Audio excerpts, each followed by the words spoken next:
Students, welcome back to my YouTube class जिसका नाम है math series by Santosh Shekhawat. अपनी इस सीरीज में मैं आपको एनसीईआरटी की 12th स्टैंडर्ड की बुक सॉल्व करवा रही हूँ। And in my previous class I have explain you the properties on based on the determinant, and today I will explain you the application of that properties. We will solve some problems based on that, so that will be more helpful for you all. सो आपको जो concept है वो पूरी तरह से clear हो जाएगा and you will be able to apply the properties which I have explained in yesterday's class. Okay students, so yesterday I have explain you the properties of determinant. मैंने आपको 6 प्रॉपर्टीज इसकी एक्सप्लेन की थी with the examples. आज हम उनका application पढ़ेंगे, ठीक है. तो this question is determinant is equal to 0. This we have to prove, right? So what I have explained you yesterday, that the determinant, if any row or column is can be written as a sum of two elements, then we can write it as a two determinant as a two matrix, right? So this can be written as x y z a b c x y z plus x y z a b c and a b c, right? This we can write as this because there are x plus a, y plus b, z plus c. This column is a sum of two elements, so we can separate it in this form, right? Now yesterday I have explained that if two rows or two columns are identical, then the determinant of that is equal to 0. So this row and this row is what? This column C1 is identical to C3. Same way here C2 is identical to C3. It means what? That determinant of this matrix is 0 and this matrix is also 0. So this will be 0.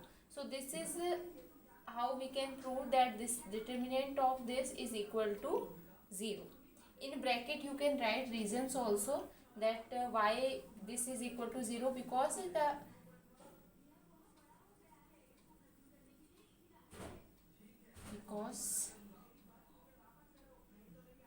if two rows are identical, two columns are identical, right? Okay students, so in this question, let's take this question in which we have to prove that determinant of this is equal to this, right? Now for this, first I can replace R1, means this complete row by R1 plus R2 plus R3, right? तो हम क्या कर सकते हैं इसमें, अगर मैं इस तरह से रिप्लेस करती हूँ तो R1 plus R2 plus R3, ये आपके पास में क्या हो जाएगा, 2A plus B plus C हो जाएगा. जब आप इन दोनों को ऐड करोगे तो आपके पास में ये आएगा. सेम वे जब आप इसको ऐड करोगे तो आपके पास में 2P plus Q plus R आएगा. जब आप इन तीनों को ऐड करोगे तो आपके पास में 2x plus Y plus z आएगा, राइट? ये हम ऐड कर लेते हैं. अब इसको c प्लस ए, इसको हम एज इट इज रहने देते हैं, z प्लस एक्स, इसको a प्लस बी, इसको p प्लस क्यू और इसको x प्लस वाई, ये लिख सकते हैं, राइट? अब हम क्या कर सकते हैं, देखो यहाँ पे 2 जो है ये इस कंप्लीट रो में कॉमन आ रहा है, तो हम इस 2 को कॉमन ले सकते हैं. जब आप 2 को कॉमन लोगे तो आपके पास में a plus B plus C plus A और यहाँ पे a प्लस बी, यहाँ पे आपके पास में p plus Q plus r, यहाँ पे r प्लस पी और यहाँ पे p प्लस क्यू बन जाएगा. जब यहाँ से आप कॉमन लोगे तो x plus Y plus z, यहाँ पे z प्लस एक्स और यहाँ पे x प्लस वाई, ये आपके पास में बचेगा. अब हम कौन सा इसमें रूल लगा सकते हैं, देखो अगर मैं यहाँ पे C2 को रिप्लेस कर दूँ C2 माइनस C1 से और C2 को नहीं, आप R1 को रिप्लेस करो, सॉरी यहाँ पे आप R2 को रिप्लेस करो R2 माइनस R1 से, राइट। सेम वे आप R3 को रिप्लेस करो किससे, R3 माइनस R1 से, ठीक है। स्टूडेंट्स देखिए, आपको थोड़ा सा इसमें प्रैक्टिस से ही समझ में आएगा, क्योंकि इसका ऐसा कुछ रूल नहीं होता कि उसके बाद में हमें ये ऑपरेशन लगाना है या ये लगाना है। तो आपको धीरे धीरे समझ में आ जाएगा, जैसे जैसे आप प्रैक्टिस करोगे तो आपको समझ में आ जाएगा कि हमें कौन सा ऑपरेशन हम इसमें लगाएं कि हमारा क्वेश्चन सॉल्व हो जाए। तो देखो R2 माइनस R1 जब मैं करूँगी, इसको मैं एज इट इज लिख देती हूँ,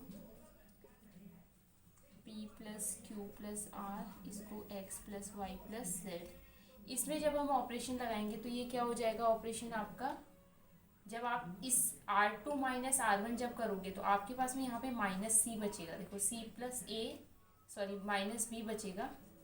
और जब आप यहाँ पे लगाओगे आपका, तो R और P तो कैंसिल हो जाएंगे, R एंड P, आपके पास में माइनस Q बचेगा, और यहाँ से आपके पास में क्या बचेगा, माइनस का Y बचेगा, ठीक है।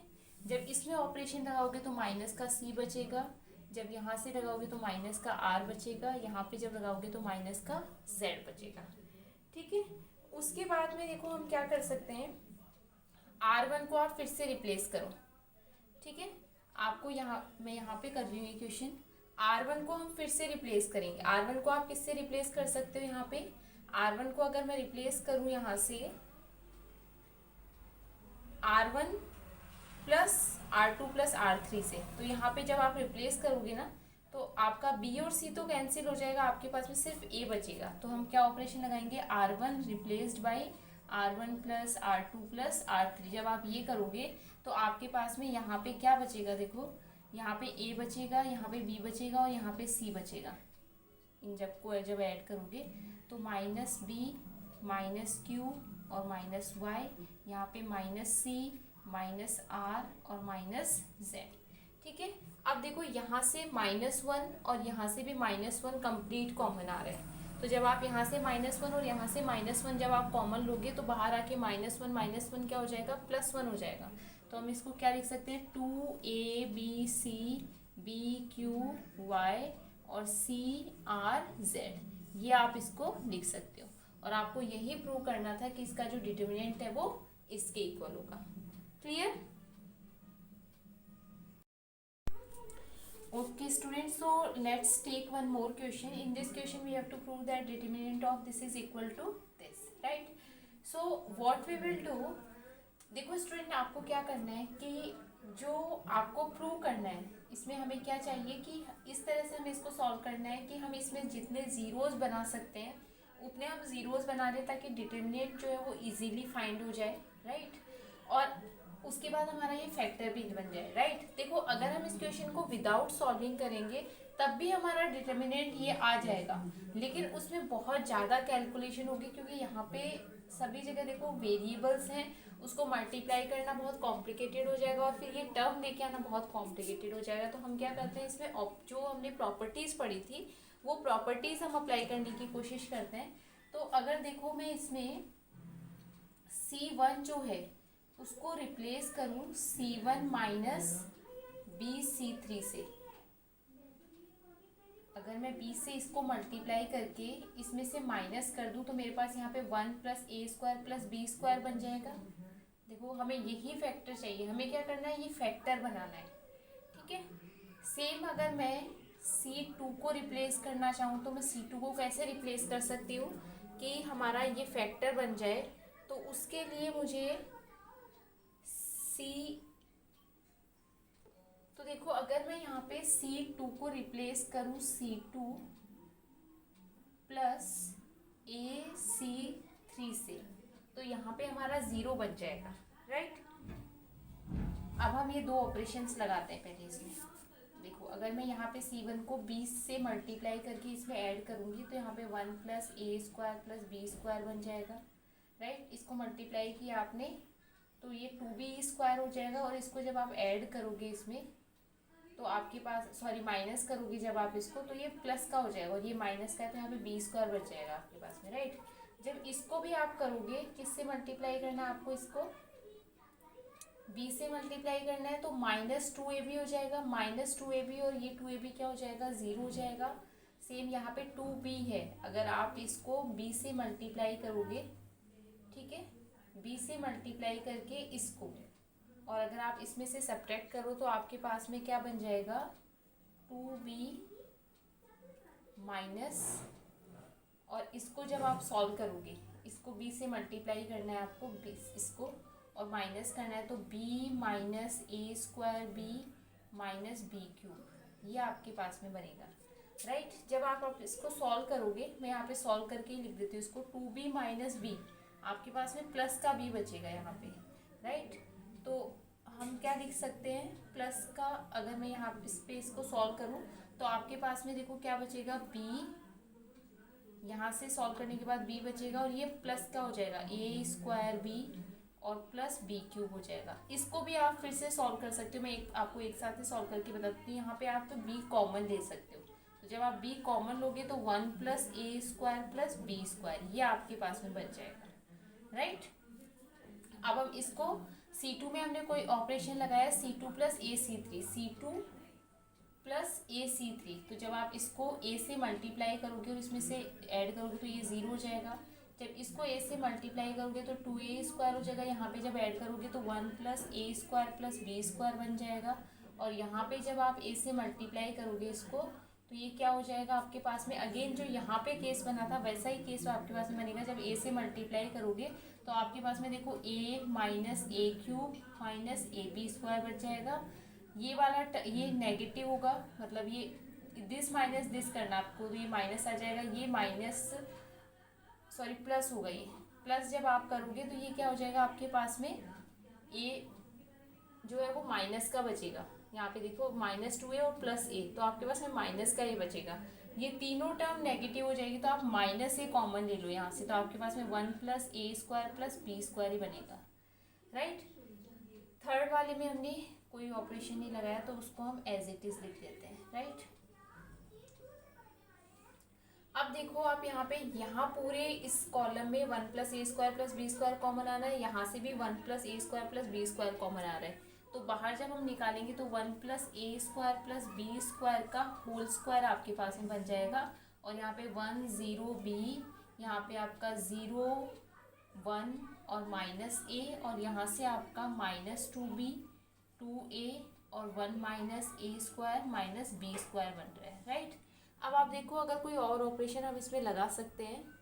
अब देखो स्टूडेंट्स, हमें एक और इसमें फैक्टर चाहिए क्योंकि हमारा यहाँ पे क्यूब आ रहा है, राइट।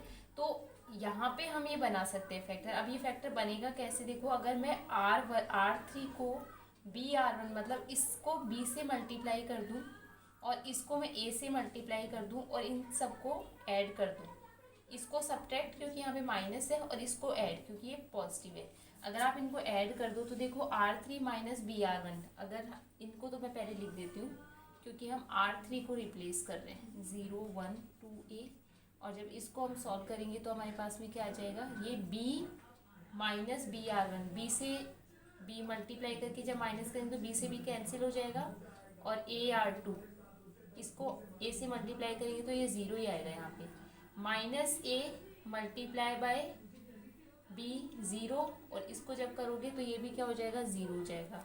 जब हम इसको करेंगे तो यहाँ पे क्या बनेगा, b माइनस 2b स्क्वायर और यहाँ से 2a स्क्वायर, जब इनको आप ऐड करोगे माइनस करोगे तो ये क्या हो जाएगा, 1 माइनस ए स्क्वायर और यहाँ से 2a स्क्वायर है, तो ये क्या बन जाएगा, 1 प्लस ए स्क्वायर, और यहाँ पे जब आप करोगे माइनस b, थोड़ा लाइट दिख रहा है, यहाँ पे जब आप सॉल्व करोगे तो माइनस बी स्क्वायर है, ये क्या हो जाएगा, माइनस हम कर रहे हैं इसको, राइट, तो ये क्या हो जाएगा, प्लस का बी स्क्वायर हो जाएगा, ठीक है।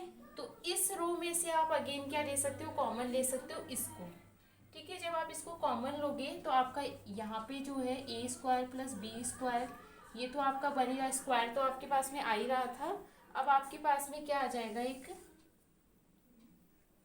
यहाँ से जब आप सॉल्व करोगे तो 1 plus A square plus B square, एक टर्म यहाँ से R3 में से हमें कॉमन लेनी है तो यहाँ से क्यूब बाहर आ जाएगा, और आपका जो अंदर बचेगा वो आपके पास में क्या बचेगा, यहाँ पे 1 0 1 0 0 यहाँ से 0 1 0 और यहाँ से -2b और 2a और यहाँ पे 1 बचेगा आपके पास में, राइट। तो जब आप इसका डिटर्मिनेंट आप फाइंड करोगे तो देखो, अगर मैं इसको इसके रेस्पेक्ट में फाइंड करती हूँ तो ये और ये इसके रेस्पेक्ट में तो 0 हो जाएगा, इसके रेस्पेक्ट में क्या होगा, देखो इसके 1 के रेस्पेक्ट में अगर मैं फाइंड करती हूँ इसका डिटर्मिनेंट, अगर मैं C1 के रेस्पेक्ट में डिटर्मिनेंट फाइंड करती हूँ तो मैंने आपको क्या बताया था, इसके रेस्पेक्ट में 1 और this multiply by this multiply by this, तो ये तो क्या हो जाएगा, यहाँ पे आपके पास में 1 - 0 आ जाएगा। यहाँ पे ये और ये टर्म ऑलरेडी 0 है, तो इससे जो भी मल्टीप्लाई होगा तो वो 0 ही आपके पास में आएगा, तो ये दोनों टर्म आपके पास में क्या आ जाएगी, 0 आ जाएगी। तो डिटर्मिनेंट क्या आएगा, 1 आएगा, तो आपके पास में फाइनली जो आंसर आएगा वो ये आएगा। ठीक है, तो इस तरह से हम क्वेश्चंस जो है वो इस पे सॉल्व करते हैं, राइट।